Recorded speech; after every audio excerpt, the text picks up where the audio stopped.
السلام علیکم۔ جب آخری کڑی بھی ٹوٹ جائے گی۔ ناظرین، آج کرونا وائرس کی وجہ سے لاک ڈاؤن اور پھر دنیا بھر کی مساجد بند کر دی گئی، جمعہ کی تقاریر پر پابندی لگا دی گئی۔ یہ بات سمجھ سے بالاتر ہے کہ جمعہ کی تقریر کرنے سے کیسے وائرس پھیلتا ہے۔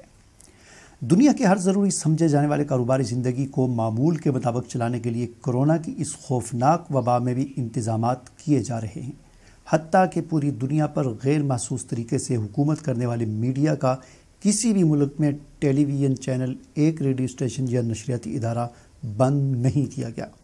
حرم کعبہ، مسجد نبوی، کربلا، مشہد، جامع مسجد دہلی، الازہر، بادشاہی مسجد لاہور سے لے کر مسلم دنیا میں لاتعداد مساجد کے پہلو میں بے شمار ٹیلی ویژن چینل مسلسل اپنی نشریات جاری رکھے ہوئے ہیں۔ دنیا بھر کی مساجد میں لوگ 24 گھنٹے میں زیادہ سے زیادہ صرف 1 گھنٹے سے بھی کم عرصہ کے لیے آتے ہیں۔ ہر نماز کے درمیان کم از کم 1.5 گھنٹے اور زیادہ سے زیادہ 9 گھنٹے کا وقفہ ہوتا ہے۔ اس کے دوران پوری مسجد کو ان تمام اصولوں کے مطابق 5 وقت صاف ستھرا اور اسپرے کیا جا سکتا ہے۔ دہشت گردی سے بچنے کے لیے اگر ہر مسجد کے باہر سپاہی کھڑے کیے جا سکتے ہیں تو یہاں پر بھی ہر نمازی پر مناسب اسپرے کیا جا سکتا ہے، اسے ماسک اور دستانے پہنائے جا سکتے ہیں، نمازیوں کے درمیان مناسب فاصلہ رکھا جا سکتا ہے۔ ہر مسجد میں اس کام کے لیے لوگ موجود ہوتے ہیں اور لوگ رضاکارانہ طور پر بھی یہ کام کر سکتے ہیں۔ ناظرین، جہاں تک وسائل کا تعلق ہے تو پاکستان کے غریب ترین گاؤں کی مسجد بھی ان کے گھروں سے بہتر حالت میں ہوتی ہے۔ حیرت کی بات یہ ہے کہ اس امت کا ایمان و ایقان اور جذبہ اقام الصلاۃ پہلے ہی حملے میں دھڑام سے نیچے گر گیا، اس لیے کہ شاید جماعت ہماری اولین ترجیح میں نہیں تھی۔ کہا گیا کہ انسان کی جان بچانا سب سے اہم فریضہ ہے، تو پھر یہ سوال پیدا ہوتا ہے کہ ان لاتعداد اداروں، فیکٹریوں، عدالتوں اور میڈیا میں جو لوگ کام کرتے ہیں، کیا وہ انسان نہیں؟ کیا ان کی جانوں کو خطرہ نہیں؟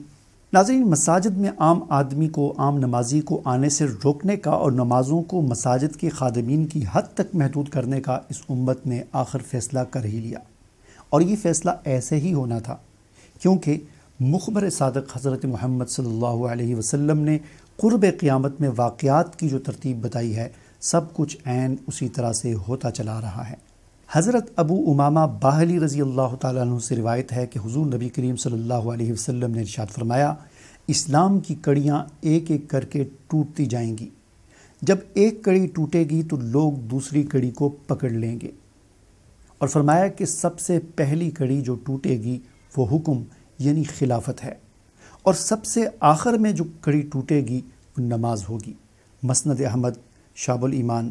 ناظرین، پہلی کڑی اس دن ٹوٹی تھی جب اسلام کے 1300 سال سے مسلسل نافذ نظام عدل کو 3 مارچ 1924 کے دن ترکی میں خلافت عثمانیہ کو کمال اتا ترک کی حکومت نے ختم کیا اور مجلۃ الاحکام العدلیہ کی جگہ مغربی قوانین نافذ کر دیے، اور پھر آج 98 سال بعد حرم کعبہ اور حرم نبوی کے ساتھ ساتھ پوری دنیا کی مساجد عام آدمی کے نماز پڑھنے کے لیے عملاً بند کی جا رہی ہیں۔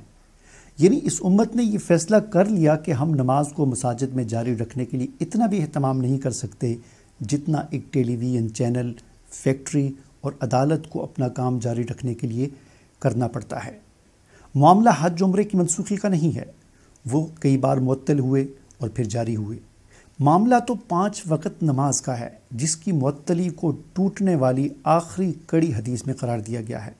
نماز کی اس کڑی کے ٹوٹنے کی انتہا مدینہ النبی صلی اللہ علیہ وسلم کی ویرانی ہے۔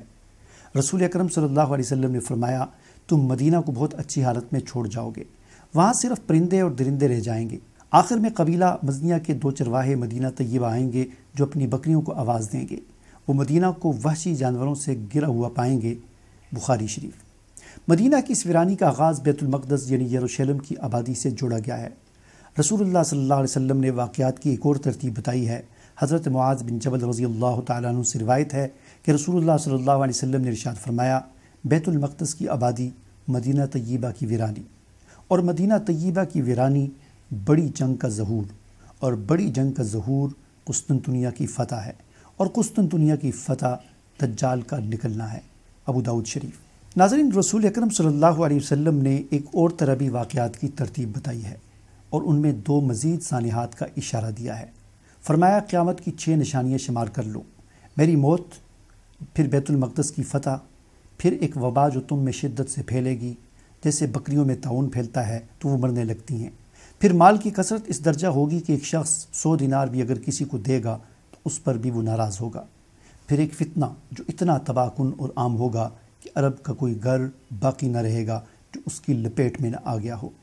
پھر صلح جو تمہارے اور رومیوں کے درمیان ہوگی، لیکن وہ دھوکہ دیں گے اور ایک عظیم لشکر کے ساتھ تم پر چڑھائی کریں گے۔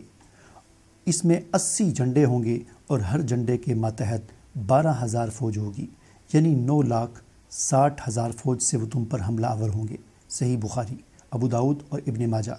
ناظرین، کیا سب کچھ ایسے ہی نہیں ہو رہا جیسے میرے پیغمبر برحق صلی اللہ علیہ وسلم نے بتا دیا تھا؟